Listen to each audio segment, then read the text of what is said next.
Everyone's talking about Ozempic. Everywhere I go. If I go to a meeting, to a cocktail, to some hangout with some friends, if I'm playing soccer, whatever I do, everyone's asking me, hey doc, what about Ozempic? What's that? Should I get that? I really want to get better for the summer. You think you might get me some or whatever? So this is something that it's really on everyone's mouth nowadays. If you go on social media, everyone's talking about the Ozempic journey and talking about all of these things. But do you know really what this is? Do you know what are the risks? Do you know what are the benefits? Do you know how this acts? Do you know if you're losing a good amount of weight? Do you know if you're losing weight in a healthy way? I want to talk to you about this magical medication.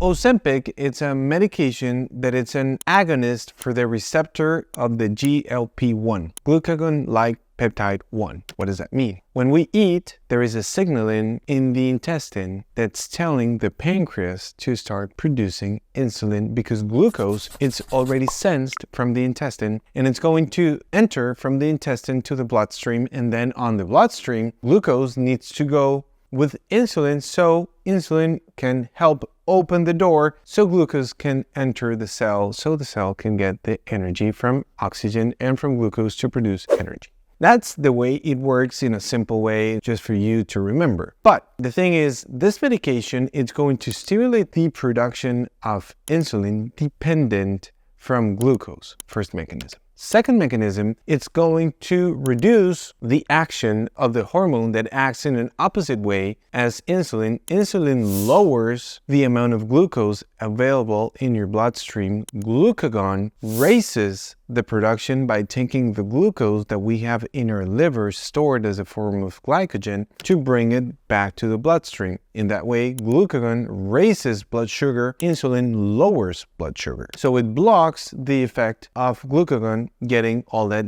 glucose from the liver into the bloodstream. Third mechanism that was described at the beginning is to reduce the velocity in which the stomach is emptied. In this way, when a person eats, it's going to feel full for more time. These were the three mechanisms which were given to Ozempic at the beginning, in which it was authorized by the FDA for the treatment of diabetes and obesity. Remember, diabetes and obesity. Most of the patients, sadly, that are getting this kind of treatment nowadays don't have obesity or don't have diabetes. People want them, as I said in the beginning, just to go before 2 weeks they go to the beach, or a couple of months before they go to the beach, because they want to lose some amount of weight. And remember this word that I'm mentioning, weight, so they can look good in a bikini. But what they don't know is that most of that weight is going to be recovered because of the mechanism that I'm going to mention in just a minute. After some time, some people started even saying that because this medication raises the production of insulin, that it's dependent from glucose, that it was shown that insulin has nothing to do with gaining weight or with gaining fat or with the production or the genesis of obesity. Because if this medication is making people lose weight, how could people say that insulin is involved in the production of fat? And I'm going to tell you in a moment why. Insulin, for sure, it's part of the processes for a lot of people in which insulin signals the conversion from glucose into triglycerides in the liver and the inclusion of glucose directly into the fat cells when the liver is already full of glucose and when you have already a fatty liver. So there are a bunch of mechanisms in which insulin, and this has been widely described, when you have high amounts of insulin in your bloodstream every single day through a lot of days, months, years, this really is going to turn into a person getting more inflamed and getting fat and all the things that are around insulin resistance and diabetes and all these mechanisms. But why, if this medication raises the production of insulin dependent from glucose, why is it going to work for losing weight? When you have a pancreas that it's already working wrong because you have fat inclusion, that it's a latest mechanism that you find when you have insulin resistance, then if you make that production better after consuming glucose, that might help. But the mechanism why people are losing weight, it's not just from that. And it's not also what people think that is, oh, that's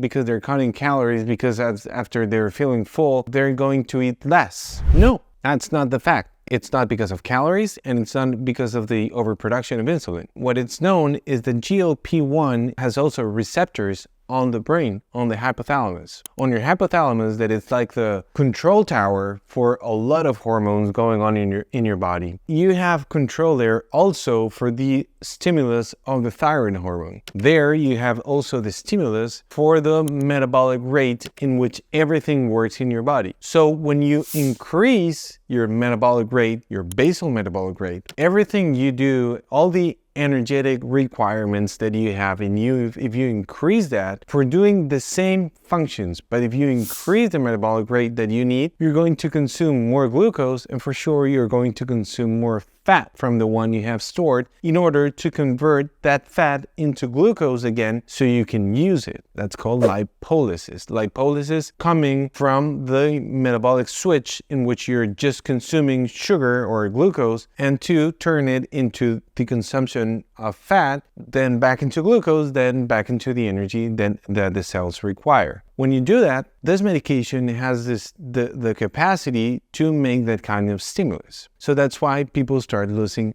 weight. It's the second time I make emphasis on this word, because studies show that when patients lose weight and they cut the medication, they regain up to 150% of the weight that they lost. Up to 150%. Some studies show 30%, some studies show 50%, some studies show up to 150%. Why? Because people are losing weight. When they lose weight, studies show, and especially studies when they do a DEXA scan. DEXA scans are the same kind of scan that patients get when they see all the composition of their bones to see if a patient is osteoporotic or something. When you do a DEXA scan of body composition, you're going to see the density of the bones, you're going to see the density of the muscle mass, you're going to see the density of the fat and the density of the water that you have on your body. So when you get the results, studies show that patients, when they lose, let's say 10 kilograms, they lost up to 50% of the weight that they lost was from muscle. If you lose 10 kilograms and if you lose 5 kilograms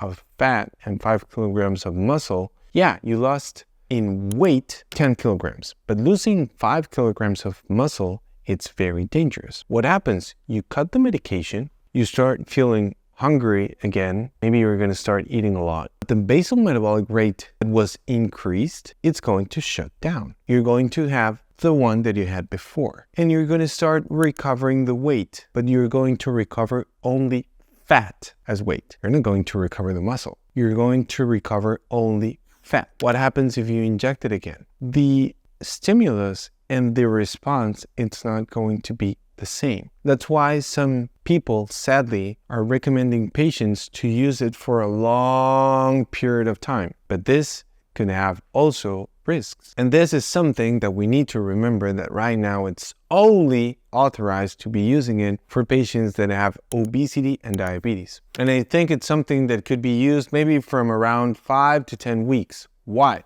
What happens if I have a patient who is obese and diabetic? What happens if that patient cannot move, and one of the things that caused him to be diabetic is that they have been losing muscle mass, they have sarcopenia, and that has been increasing over the years, and I'm not able to make that patient train. They can eat well, but not train and have good muscle mass. What happens if I help that patient lose weight so they can start moving, so they can start going to the gym, and they can start recovering muscle mass? And if they recover muscle mass, they're going to have the chance to get their diabetes reversed or to get the diabetes in remission. It's going to take a while, but it can happen. So what if there's a chance in which I can start teaching my patient nutrition, good exercise, good sleep, good management of stress, good management of toxins? What happens when I change all the habits? But what happens if I start injecting this medication and my patient only loses fat? And if I want to see patients only losing fat, I need to make sure two things. One,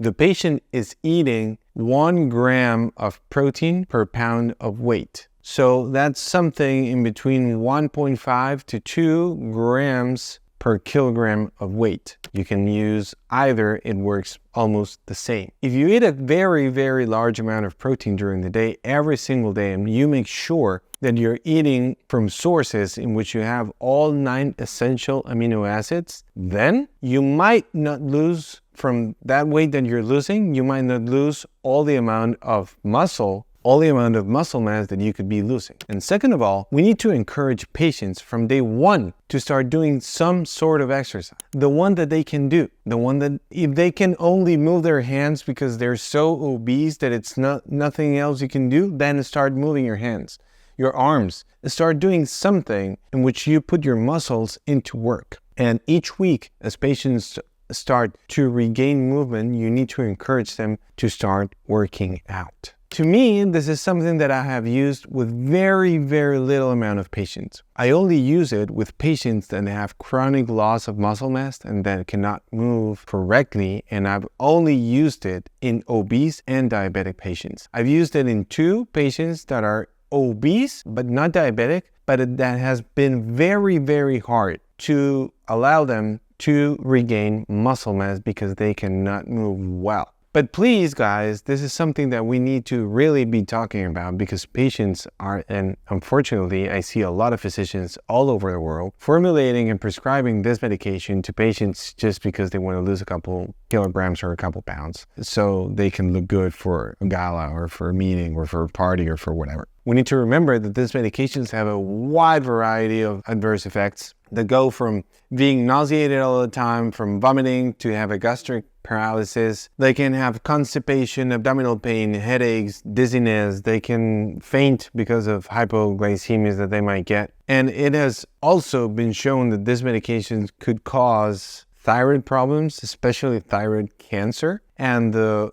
use for a very prolonged period of time could lead to renal failure. So we need to know that these medications, although they are promising in some things, there's also a study that came up last week on the New England Journal of Medicine showing that they could be beneficial for reducing the risk of cardiovascular disease. And of course, if you're losing fat, if you're making a patient have a better levels of glucose and because they have diabetes, for sure that's going to help for the cardiovascular disease. But should this be the only thing that a patient should be doing? Or should you think of like a Christmas tree, the Christmas tree being all the habits, making habits like the pillar, and then the ornaments that you're putting, it's Ozempic, it's or any other supplement or any other medication. But the foundation, it's the habits applied in a very scientific way. So in that way, we can use a transdisciplinary management. We can use it in a very intelligent way, and we can make the patient a transformation in which they are learning what brought them to be diabetic and obese, but they are learning how to reverse it, and they're getting some external help. But once you take the medication off and all that foundation that you taught the patient is so strong that that's going to be what they're going to do every single day forward. So this is something that I really wanted to tell you, that this medication is not a miracle. This medication is a good medication. It's something that could help some patients, but it's something that we need to be using in a very, very responsible way. There's a medication that might have a lot of side effects. Every single patient that I've seen that has used it have experienced some sort of side effects, even though if it's just being nauseated all the time or vomiting. But I've seen a lot of patients fainting, and I've seen one patient with thyroid cancer. So this is something that really happens. It's not something that is maybe going to happen to my neighbor, but not to me. Yeah, it could happen to you. It could happen to me. Please remember that the best thing that we can do is to make, as always, a responsible use for the tools that we have available and that science has provided us. Because when we don't use things in a scientific way,